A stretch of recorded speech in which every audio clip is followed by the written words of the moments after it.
Good morning, it's Adam, Avalon Auto, Alpharetta, Georgia. Avalon Auto Group on YouTube, Avalon Auto ATL on Instagram. Next up, 2004 Lexus GX470, 166,000 miles, ash blue mica with gray leather interior, beautiful color combination. This is probably my personal favorite color of the GX470s. Blue is my favorite color, and this kind of ash blue gunmetal-y color is just gorgeous to me. Paint's in great shape. We have done a bucket of maintenance on this thing. 2 buckets of maintenance. It's been kind of a pain. This one checked all the boxes when I bought it. One owner, no accidents, lived in Texas its whole life. Decent service history. It was a Carvana car, so somebody sold it to Carvana.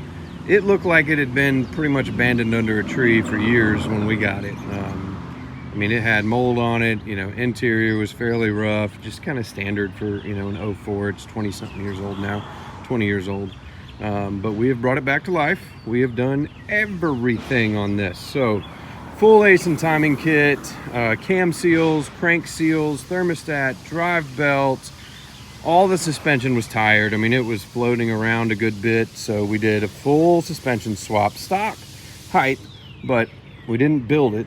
But it's got new shocks in the front, new shocks in the back, rear spring conversion.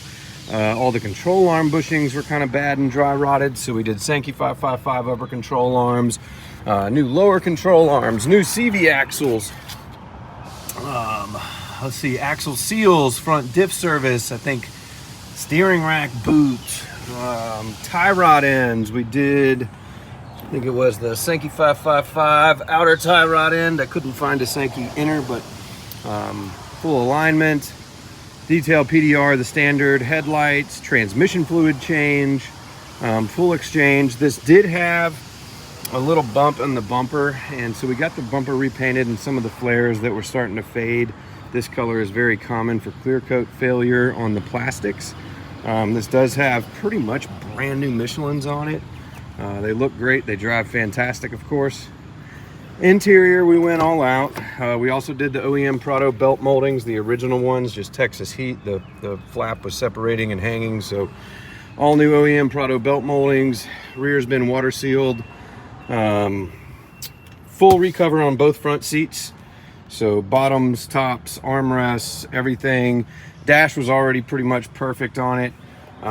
This wood grain is delaminating and peeling.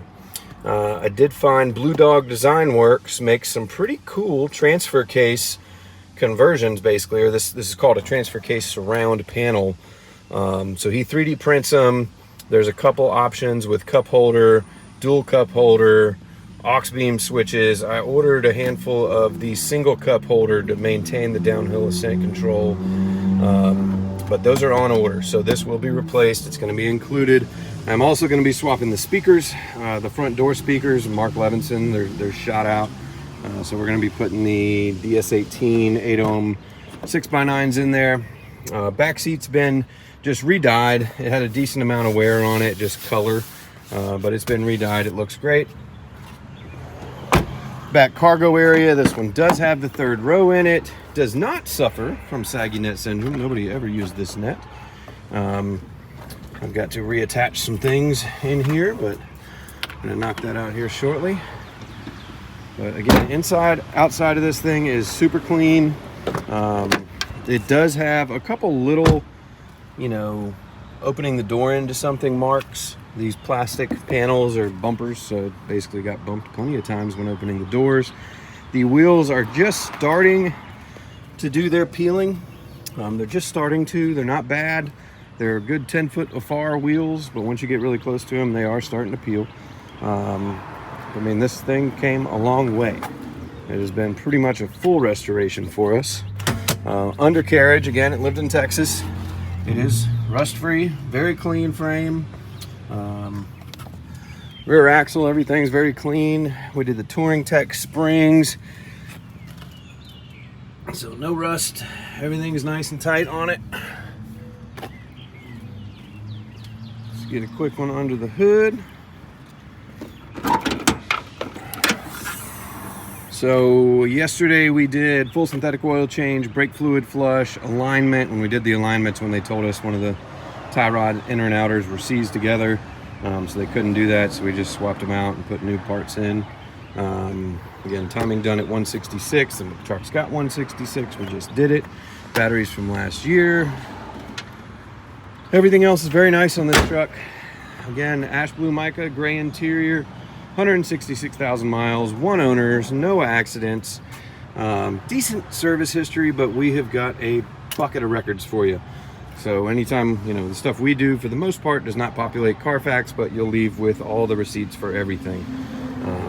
We also made spare keys. I think we got it with just these two, so we made a second clicker, so it comes with three keys. Again, speakers are going to get replaced today. I'm going to check the TPMS. It's possibly the spare. If it's more than one, sometimes at this age it's all of them. We'll probably just disable it for you. Also, the navigation drive under this seat is not working, so it's not reading the map. The screen does have a little bit of discoloration on it. You kind of see on these switches, there's like a little snowflake mark in here, which a lot of my customers lately have just been converting this to like a joying unit, a TIS, a C3. There's quite a few aftermarket units for this, so it's not really worth going through finding a new nav drive because these nav systems are so outdated anyways. It's not worth fixing. Kind of like the rear air springs, not really worth fixing. Just convert it to springs and you'll be good forever. But pulling it back in the bay, we're going to be doing the speaker swap today. 04 GX. 04s do not need premium fuel, so you can run regular 87 in this one. And this thing has been fully serviced. We don't do tranny services on most, but when we were doing the timing service, my tech said that the trans fluid that came out of the cooling lines, trans cooler, was black. So he recommended doing that. We took it to Lexus, got her done. Anyway, Adam with Avalon Auto, very nice, fully restored GX470.